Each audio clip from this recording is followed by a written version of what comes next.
Welcome back to the Sunday Roast, round 14. I know it's Monday, we're a bit behind. It's been a busy week. Got some big news coming. With me, Dobe, and special guest, we got Morgs on as well. We can't wait to go the three-prong Sunday Roast. Dobe, how are you, sir?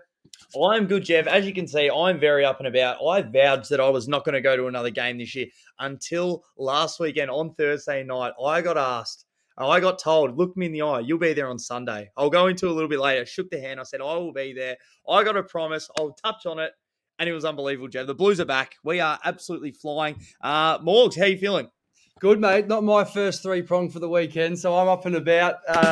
Meeting Cripsy was unreal. I didn't go to the Blues game. I shirked it. I said I was done, and I followed through, but good to get a win, and I was happy for you, Dope. The Blues are back. The Swans are not back. It was a good round of footy. I did watch a bucket load of footy this weekend, so let's get into it, boys. Let's start with Port Adelaide versus Geelong. Gary Rowan kicks the first. Port win by 38 points. Darc, you go first. What do you reckon? I keep thinking, I'm unsure where Port's loss is going to come because was it that second quarter or was it the third quarter that they absolutely steamrolled them? It was the third quarter where they came out and it was unbelievable pressure. What do you think about Narkle, Jeb? First game, tugging the jersey. Not sure about that. Well done to him, though. He's in the side. Hey, good on him. Look, unbelievable, Jeff. Dan Houston off the halfback line, 31 disposals, having a great season. Dickie would have hated to see this, but Ollie Wines actually came back and had a pretty good game, Jeff. He had 28 disposals. Very good. Look, you see Chris Scott was trying to give the boys a rev up at three-quarter time, half-time, but it did not work. It was all Port Adelaide at home, Jeff. They're a bloody good side at home. If they finish top two, they're going to be hard to beat. Fucking hell. Lou, did you see much of this game? No, not a drop. Not a drop, that's all good. So just Port, I've been so reluctant to say, they're genuine, but it's just undeniable now. You win 10 in a row or 11 in a row, whatever they've won, you can't say, they're playing in a prelim in my mind. And I've said it once, I've said it twice, I'm starting to tease it. I think Zach Butters is the best player in the AFL right now, isn't he? Oof. I think he has to be.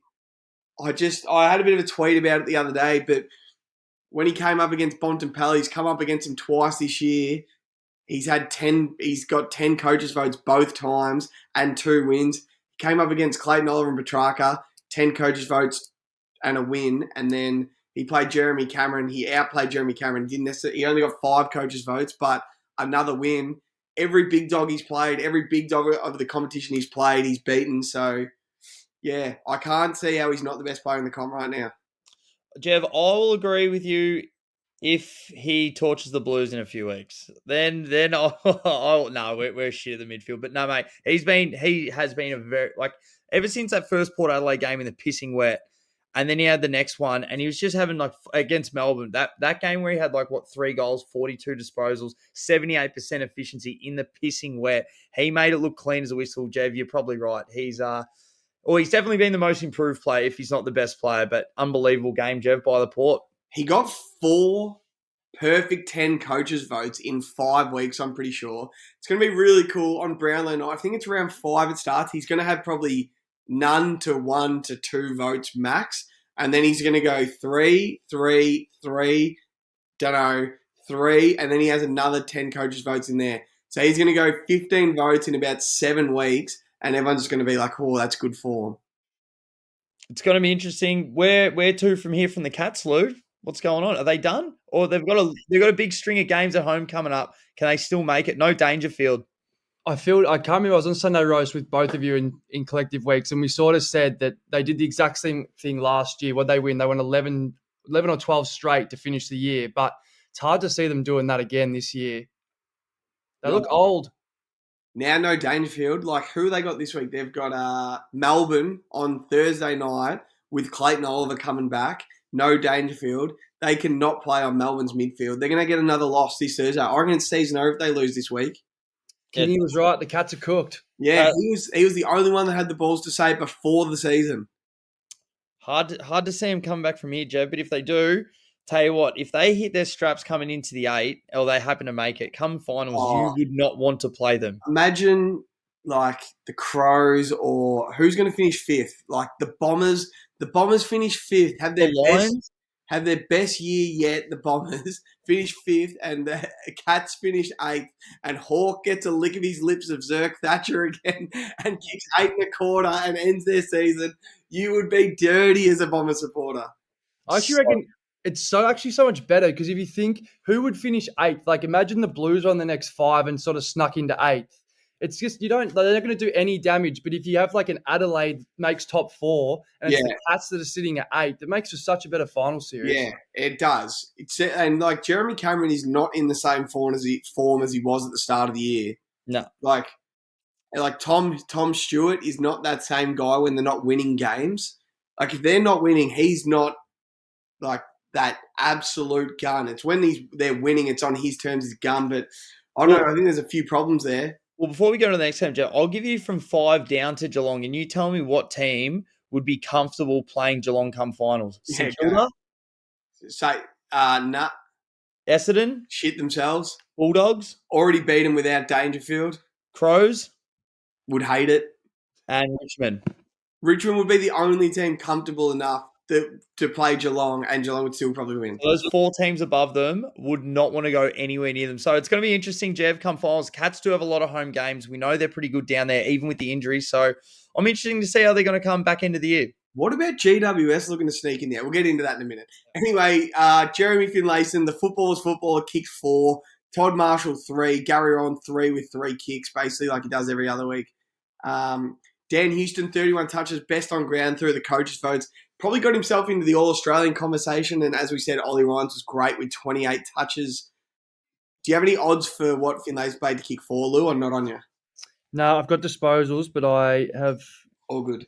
Yeah. Next game, Lions Swans, Friday night at the Gabba. Did you boys watch this game, Das? No, I was actually watching a little bit more of the cricket, to be honest, because I thought the Lions were just going to smoke them. I kept checking the scores. I was keeping a really big eye on Joe Danaher for 4, but he didn't. He only kicked 2 too.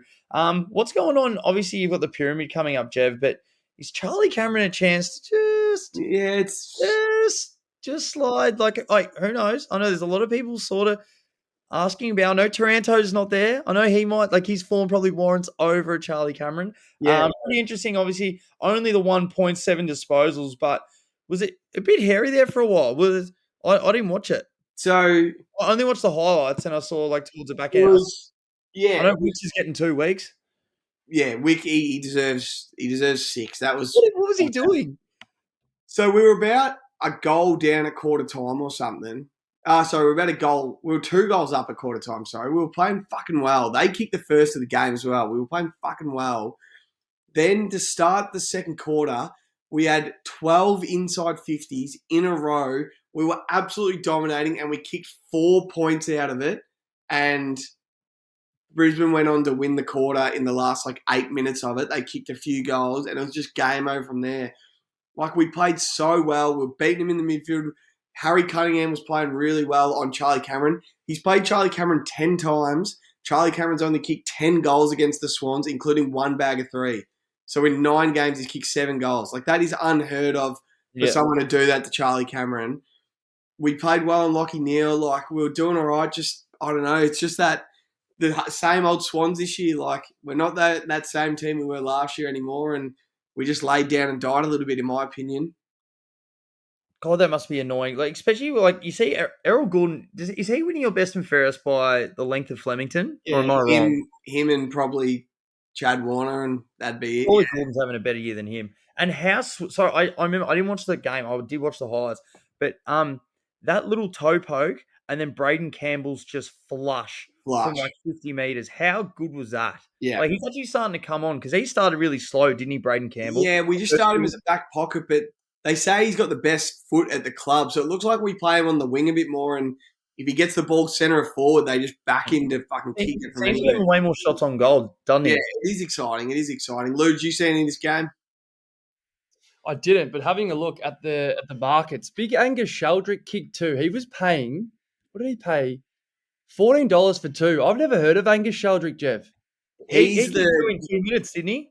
Yeah. He's the new midfielder we're trying to sort of blood in.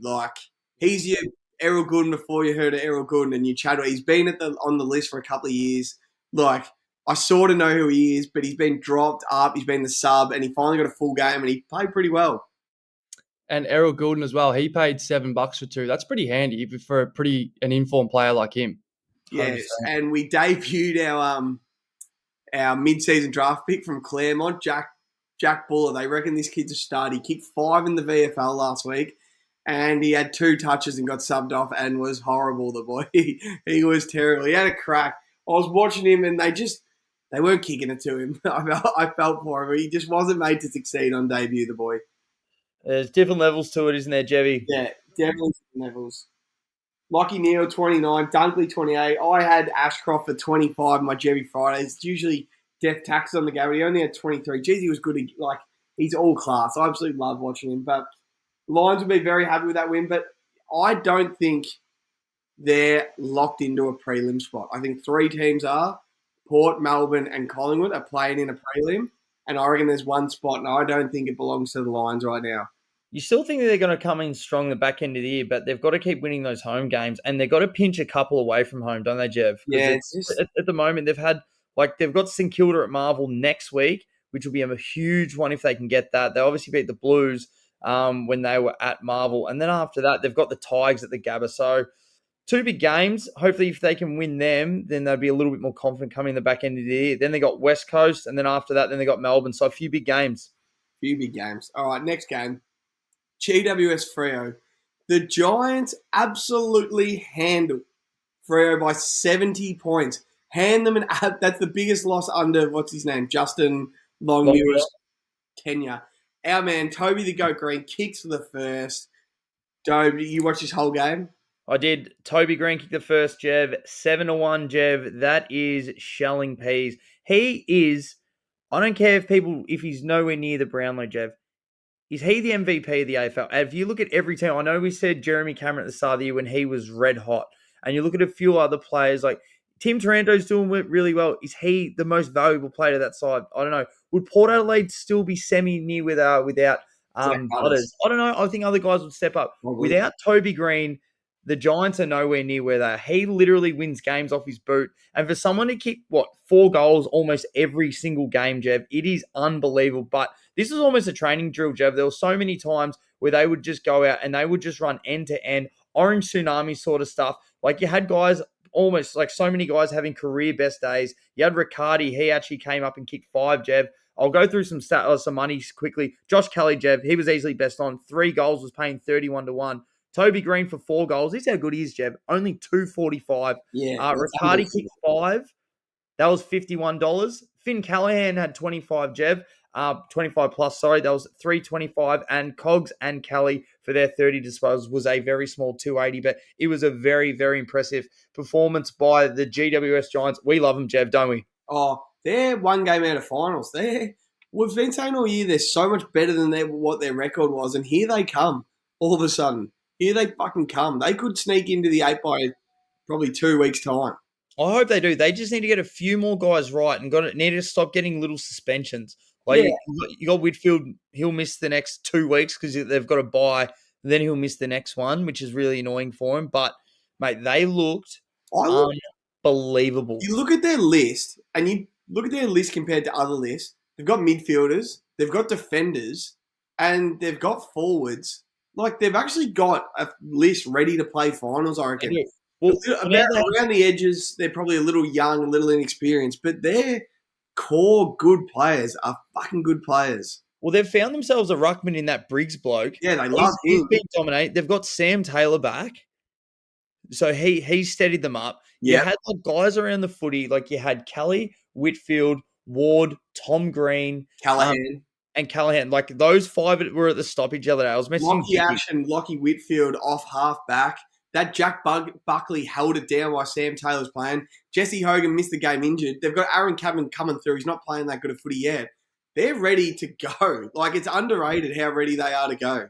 100%. Like, they look so... And even Tony Bedford, like, he hasn't been playing that good, but he's been more lively. And for them up forward, just have another little target. They're fucking good to watch, Chev. Yeah. I can tell you now, next preseason, I'm predicting the Giants to make finals no matter what. You know, it's so hard to figure out who's coming in. They will be in the 8 next year, like lock. another year under Kingsley, another preseason. They're going to be a lock to make finals next year. They've only missed a few. They haven't been flogged this year. Nah, not at all. And then on the other side of it, Freo kicked 5 goals 6 in a game of AFL. 36 points. Sounds like Carlton the last month. That is fucking horrible. They were shit house. How do you lose by 70 points off a bite ass? And especially the way they were rolling. They look like that they're ready to keep putting the foot to the pedal, but they didn't get anywhere near it. 5 took a little good mark. And that's about it. They were dog shit. Horrible. I thought it was interesting. Fox Footy posted today. I think every team coming off a bye lost this weekend. Every team coming off a bye the whole time has lost, except for the Saints, who played the Swans coming off a bye as well, so someone had to lose. Every single team coming off a bye has lost so far. It's unbelievable. So now the Blues go to a bye with a bit of momentum, and they're going to come out with an L. Next game, Richmond versus Kilda. In what was a fucking cracker, if you watch the game, Richmond win by 20 points. Dobe, did you see much of this game? Yeah, I watched the first quarter. I was pretty tired, but then I went back and watched the rest of it the next day. So we had Jade Gresham, Jev. He kicked the first at $23, which is he's had a very low standard season from his caliber. He was good the last couple of years, but 6 goals for Richmond to 5 straight in the first quarter, Jev. Obviously, you had the Saints kick the first 4, and there was a bit of an arm wrestle on the way back, but it was a goals fest. Then obviously it went super torrential rain as they went through, and obviously Richmond just flexed their muscles. You even look at the stat sheet, Jeb. You had the 3 main guys. They got Taranto over for more clearance, and then Dusty, and then also Cochin wound back the clock. You had Cochin kicking 2 goals, Jeb. This is one of the bigger markets for the year. He was always kicking 1. That was at 360. But for 2 goals, that's 17-1. Dan Butler kicked 3, which was 675. And then we also had Jaden Short, Jeb. He's kicked 5 goals in 2 weeks. He was 725 for those 2 goals. They were absolute bombs. But the main touches, Jev, you had Trent Cotchin for 25 at 390. And then the big one, Dustin Martin for 35, Jev. He was paying 26-1. Wow.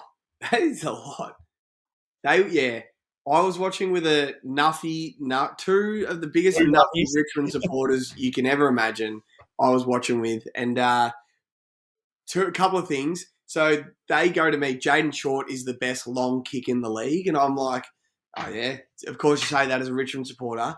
And then he went fucking bang from outside 50. And then his next kick, I swear that was a set shot from about 55. And then everyone's like, Jesus, this is having a shot from there. And he went bang again straight through the middle. I'm like, they were 2 bloody nice goals.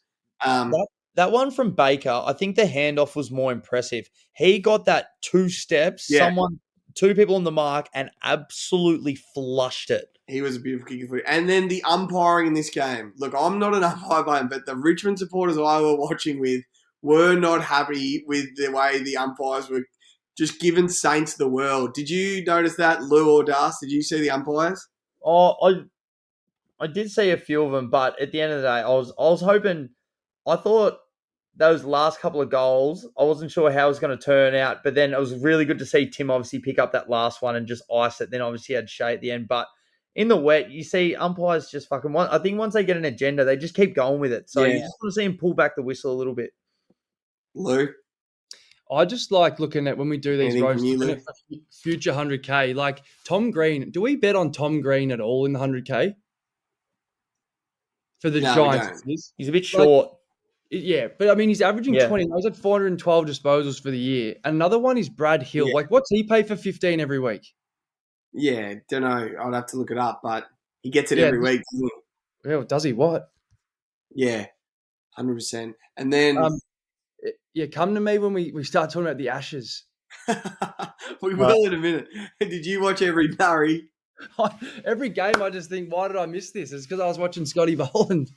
Oh, and then... I know us 3, have a little bit more inside word from the Shark than until he comes on the show. But what he's telling us about Tim Taranto right now, boys, it is something to watch. 10 coach votes, 38 touches. He kicked the sealer in the wet. Probably another 3 Brownlow votes. I can't wait till the Shark comes back on the show and people see where Tim Taranto is on his list because it is unbelievable. So he has to be pyramid bound, doesn't he? He has to be. But you know what? I'm so interested to see. Obviously, we love Daniel Hoyne, Jev. But just to see, because I bet you, even if it was in the wet, you watch that game, like he's best on. It's clearance ball, and then they'll look at that and they'll be like, oh yeah, he was rated like the third best player, like the third worst player on the ground. It's like, it's wet. I'll Like, tell you one thing I fucking noticed. His fundamentals as a footballer, he does not fumble when he's picking it up off the ground, and his hands are sharp as every time. He doesn't lift his head. He's tough. He picks it up and he gives clean hands. And it stood out when it was pouring rain. Did you see that last stoppage? Seb Ross let him go goal side.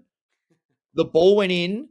Tim literally just walked straight. Seb Ross just stayed there and jogged. Tim picks up and kicks it. It's the worst stoppage you'll ever see. He literally just lets Tim sit goal side and just walks off, and Seb didn't want anything to do with it. It's my one. I do not rate the Saints midfielders at all. No, Brad Crouch is okay. Jack Steele's okay, and Seb Ross is average at best. Like, they couldn't compare with Taranto, Dusty, Shy, Cochin, those guys going through there. Like, yeah, they just weren't as good as the Tigers. Tigers won 5 of the last 6. They're back. They're back. With Tim too, I reckon his season is so similar to Butters. I know we've posted a lot of content of like you, Jev, sort of giving Butters his flowers, and a lot of people sort of think that he's getting glazed or whatever they say on TikTok. But him and Taranto, they've sort of done their apprenticeship in front of our eyes this season. Yeah. Like, you sort of look at the leaderboard, you're like, can Tim Taranto win a Brownlow? But as you say, if what the Shark is saying, like he might well be leading things. He's at that age 25 now. Like, he's primed, ready to go to win one. But like, yeah, you're right. Just Butters has a bit more like outside class and flair, and like you see his game pop off the screen. But Taranto just gets it done in the trenches, like Clayton Oliver, like Tom Green, and his stats just speak for themselves. Then he kicks goals, and he's just like wills himself on the game, and you just can't argue with the product he's putting on the field. If you get yourself to that many contests, eventually you're going to start making something happen, which is what he does. I've always said that. The top 3 in the Brownlow right now could arguably be Dacos, Butters, and Taranto. Imagine those 3 in the same midfield. Butters the inside and the outside, Taranto the inside, and Dacos the outside. Geez, that's a classy midfield. All right, next game. I'll leave this one to you boys. Carlton come back and win by 59 points against the Suns. Levi Clunkbolt kicked the first again. Me and Morgs flirted with having Clunkbolt first in the 100K because he kicks it every week, and he kicked it again, Morg. Darc, you were at the game. Talk to me. Now, Morgs, I have to give you the flowers for this one, but Levi Casbolt, Jev and Morgs kicked the first at 18-1. Morgs, well done. Like that is. You tipped that from a mile away. Well, he's kicking it 3 the last 4 weeks now, Morgs. The best bet in football. Unbelievable. Now, obviously, here we go. Thursday night, we went to an event. All right, it was a meet and greet. Josh Giddey, Tom Mitchell, and our man Paddy Cripps. So I went there, got to go in, signed jersey. Lucky enough, you get a 5-minute meet and greet. So I go in, I'm asking him all the questions. I'm like, Paddy, what's going on? He's like, mate, trust me, we're good. Everyone internally, the Blues are still humming. We're just not kicking scores. I'm like, are you injured, Paddy? He's like, mate, I'm not. I just can't get a kick at the moment. So I asked him. We kept talking. He was asking about me. I said, don't worry about me. It's about you, Paddy. It's about you. I said, how do you reckon we're going to match up against the Suns this week? He's like, yeah, look, Rao's a bit of a bull. No, Anderson's pretty good, but we'll fucking smash him. He's like, I guarantee. Now, I had no...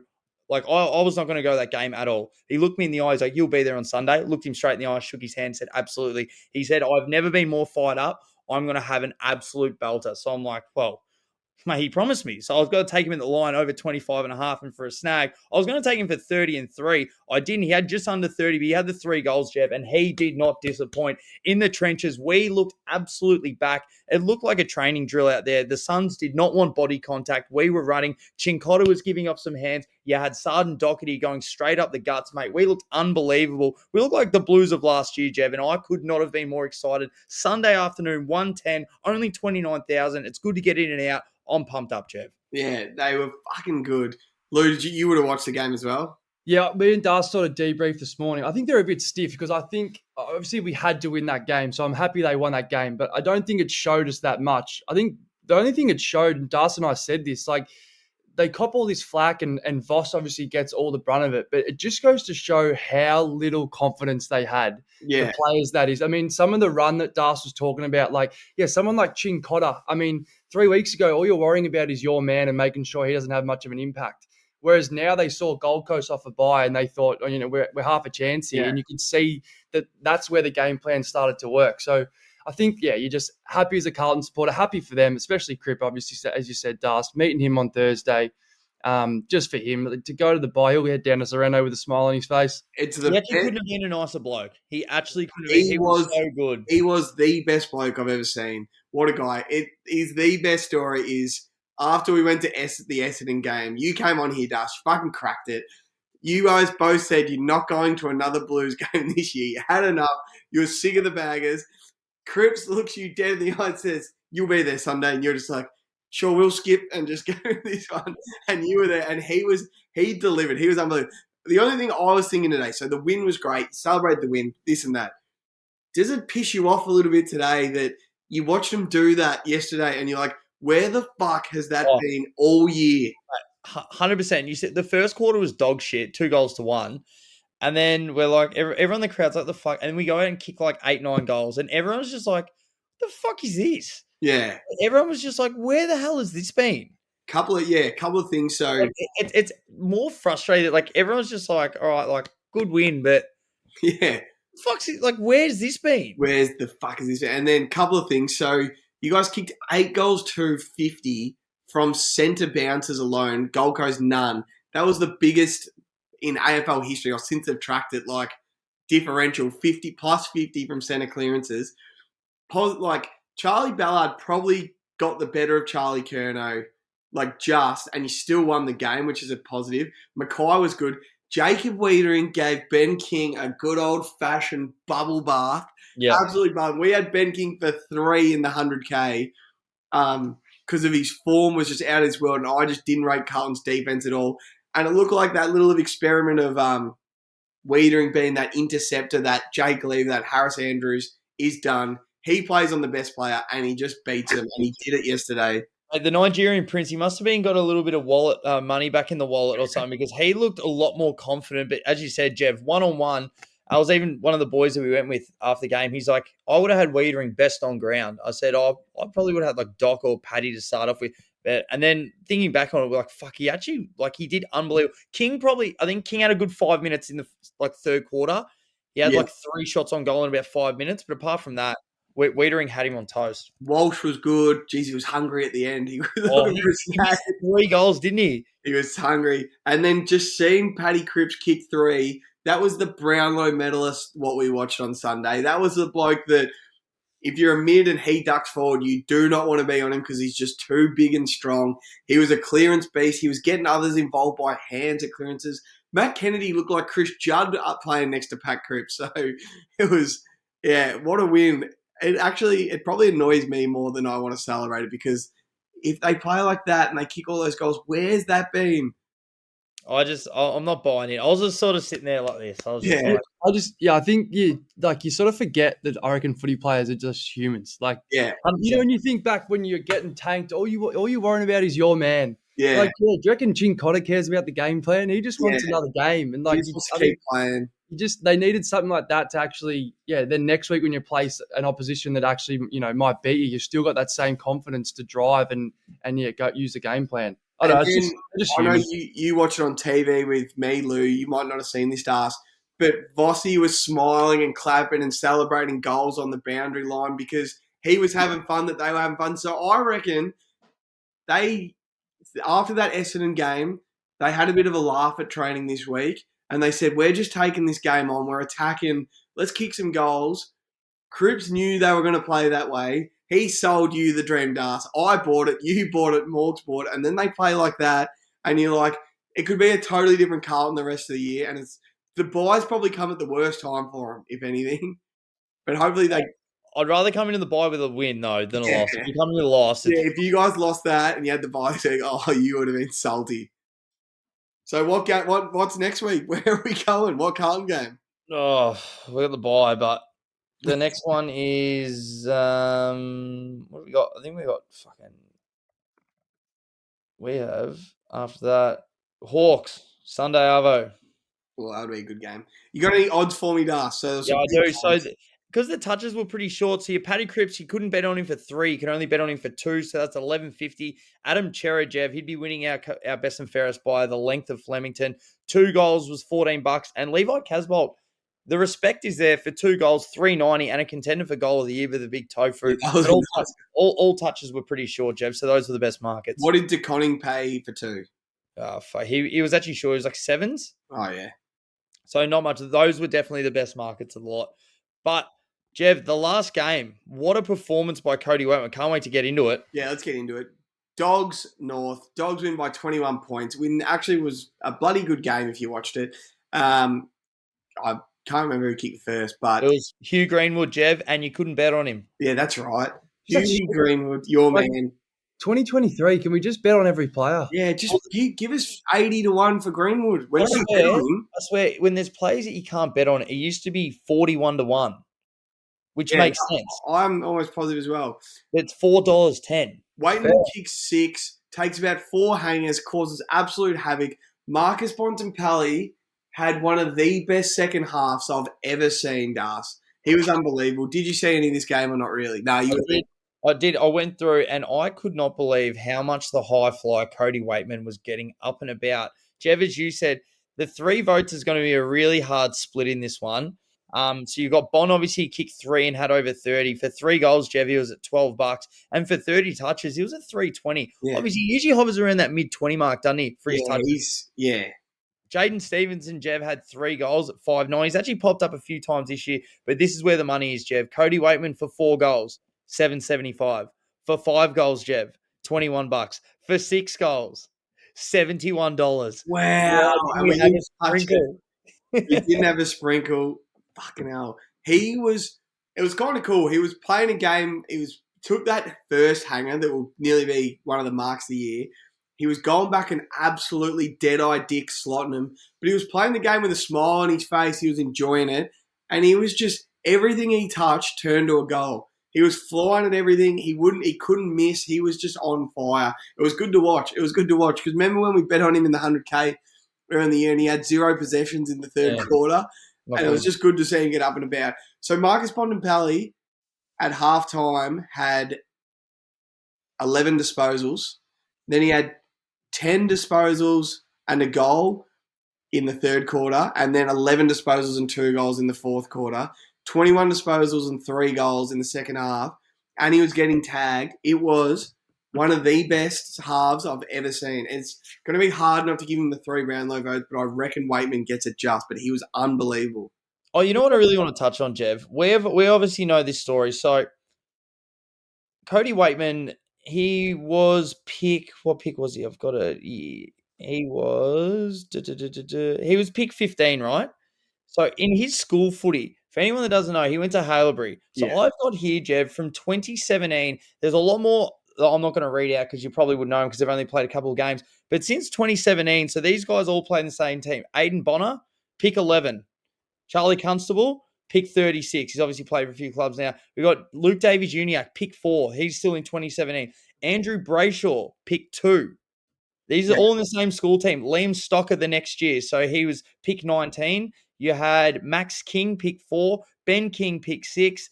Cody Waitman, pick 15. And then the year after, you got Hugo Ralph Smith and Winhager in there as well. So they've got, imagine those guys in the same school footy team. That is a good football team. Yeah, they say...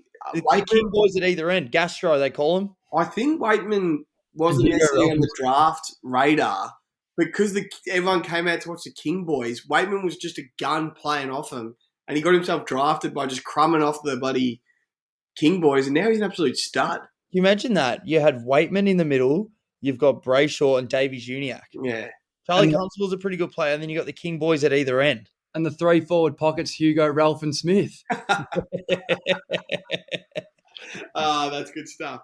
That's good stuff. And if you watch this game, Nick Larkey gave old Alex Keith one of the bigger baths I've ever seen. Alex Keith just was not big enough to play on Larkey.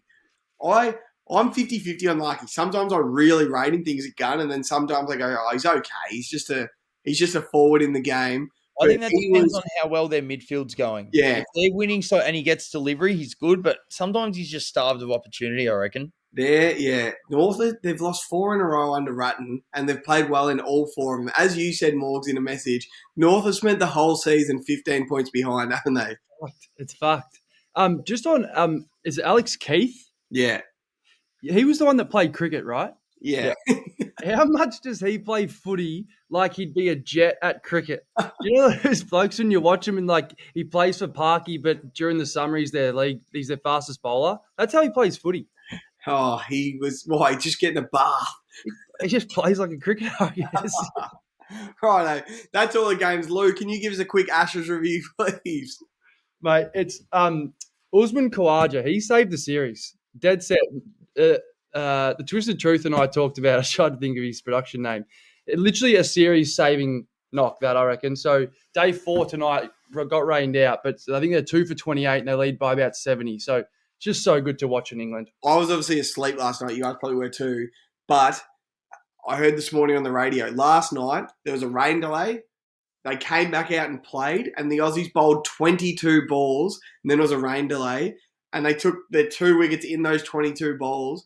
And I haven't seen it yet, but I know Scott Boland hit that Zach Crawley bloke on the pads once, hit him on the pads again, started like drizzling rain a bit heavier, so he like jogged back to his mark basically and got one more ball in, bang, nicked him off, rain came down, no more games of the thing. So the last ball of the day was Bolo getting Zach Crawley, and now we're alive in it. It's going to be, if they play tonight, it's going to be a fucking good finish to the test, isn't it? It was the first rain delay. Steve Smith, it was raining cats and dogs, and you could see the camera and Steve Smith yelling out, "Let's just fucking play." Like, it was literally hailing. Like the ADHD was just, I got to play cricket. Oh, God. So it's such a good time slot to have. Linus could not compute. He went out for a golden duck. He was like, "Oh, what's going on? I'm a gun." So, yeah, it was fucking, it's going to be a good test. It's just good to watch. As much as Aussie nubbies, it was great to watch. Alright, boys, that's the Monday, Sunday roast. We absolutely love it. Good to have you on, Lou. Darc, up the baggers. We'll be back for Hook, Line and Sinker on Thursday morning, Wednesday night for us. Catch us later. Can you confirm, Darc, are you heading out of the country or what? I'm heading out of the country. Unbelievable. Heading out of the country. Where are you going? Going to Bali. You are kidding. We're just on the doorstep of greatness. I need a mental break.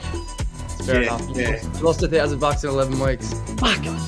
All right, good work, boys. All right. Cheers.